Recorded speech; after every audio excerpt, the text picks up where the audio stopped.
I don't know if y'all have read Persepolis before, but it tells the story of an Iranian girl called Marjane. Marjane was originally from a wealthy middle-class family in the Iranian capital of Tehran. But due to religious restrictions and the eventual rise of war under the authoritarian regime, she was forced to move to Vienna. There, the conservatively educated girl was immediately overwhelmed by the German-speaking TV stations, the relentless drug culture, and the crippling sense of loneliness 3,000 kilometers away from home. This all sounds very distant and extreme. We are, after all, living in the comfort and safety of China, with no imminent war ahead. However, if you take a step back, the cultural shock that Marjane experiences sounds eerily similar to something you and I will probably experience in a few years, when we leave our familiar Chinese-speaking communities to fend for ourselves in the white neighborhoods. Marjane handles his discomfort in a surprisingly immature yet realistic way. She turns to the drugs. She tries to fit in by getting a new haircut, a new makeup, a new personality, a new soul even. She has now become the quote-unquote local. But she later finds out that this is not enough. She is still not accepted because that is not who she is, because she is Iranian.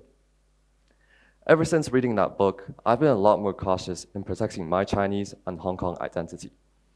I realized I was doing things wrong. Just because I can't fall in love with Kendrick Lamar's bars doesn't mean I have to. Tao Zhe can be just as good. Countless other stories, such as All Quiet on the Western Front, the three-body problem, and even experimental texts like 100 Years of Solitude, have provided me with the same epiphany moments that helped reshape my identity. But why? Why can these stories be so impactful? Why can they be so influential? Because stories in books are nothing but the essence of the author's wisdom, and authors are smart. This book represents a very important part of my life, but I trust that everyone here has a book just as important to them as to me. I want to spread the wisdom of stories to the world, but I also know that many people do not have the time to take an hour or two out of their busy lives to read. Therefore, I made the WeChat account A Book in 60 Seconds, which aims to tell you everything that someone deems worth remembering about a book in under 60 seconds. The nice thing about this is that you don't even have to read, because we all know that is exhausting. Someone reads it for you and records it as an audio tape.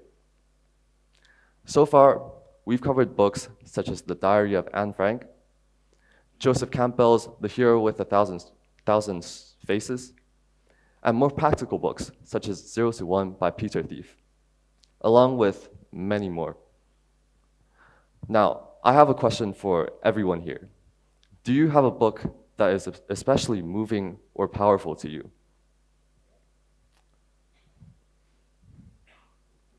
Okay. Go ahead. Can you explain?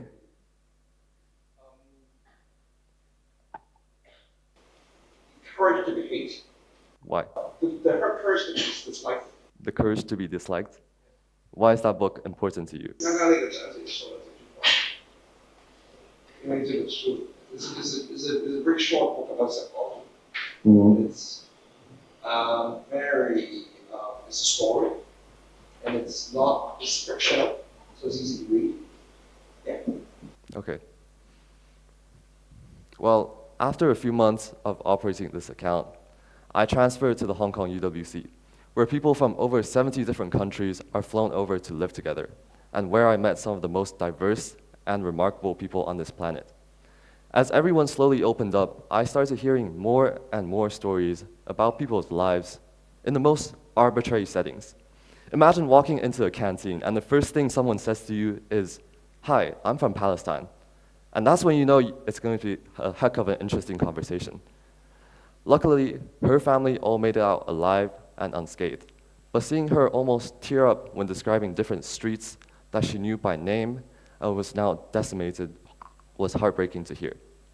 It taught me that wars, no matter how exciting and glamorous on the surface and in the media and in the mouths of politicians, are all terrible for the people actually involved. Another terrifying story I've heard is from my roommate. He comes from a very grassroots family, meaning he is not very rich.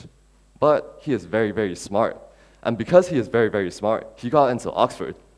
But after months of waiting, we all woke up one day to the news that his scholarship had rejected him. So that goes Oxford, I hear him say. 30 minutes later, I saw him doing just fine, and we went to have a great lunch together. So I asked him, how in the world are you not crying right now? And he replies, because I don't think the school I go to represents who I am. Going to a good uni or a bad uni won't give you talent if you had none, but not going to one certainly won't make your talent disappear. It was such an enlightening sentence and the final nail in the coffin for the ridiculous amount of focus Asian parents tend to put on their children getting into a good university. It just didn't make sense to me anymore, after seeing a real, living case of nonchalantness towards the supposedly most important event of your life. I suddenly wanted to experience the world again. Through a story, I once again redefined who I was. Realizing how moving stories were, I started to look for more stories outside of the campus.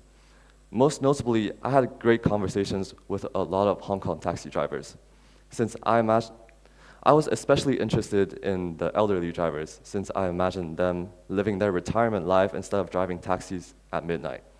One day, it was especially late after I got across the border, where I met a driver who I learned was 75 years old. So I asked him, why are you still driving taxis? To which he erupted, who would take care of our children? Retirement funds barely cover the bare essentials, and we need money to buy our child a house. It was sort of disheartening to see people slaving away after retirement just to keep up with the demands of society, since in that case, why retire at all? But it also gave me the perspective of reality from a less economically fortunate family. The experience ultimately taught me to face reality in a more objective way. Hearing these stories made me realize that knowledge does not have to come from books, because authors are not the only smart people on this planet. Everyone with a unique experience has value in being heard. Compared to books, conversations with people are a much more exciting, rewarding, and accessible way of learning these unique stories. Therefore, leveraging the incredible diversity of UWC, I revisited the original 60-second project and turned it into a tale in 60 seconds. I asked people to record their most influential moments of their lives, and so far, we've gotten responses from 9 different nations, from Uganda to China to the USA to Russia to Australia, and so on. The key themes are broad and can range from desire to fear to heartbreak to sudden moments of realization. And it is an incredibly enjoyable listen, but we need your help. If you are a socialite who loves interacting with others, I would love to invite you to join this project and tell your own story, or invite someone you know. For the rest of us who aren't socialites but are interested in this project, you can try to first learn more about others by simply asking a few genuine questions. Remember, another story never hurts. Looking ahead, I'm still planning to read a lot of books and continue my mission as a story collector. I wish for you to join me as well. Thank you for your time.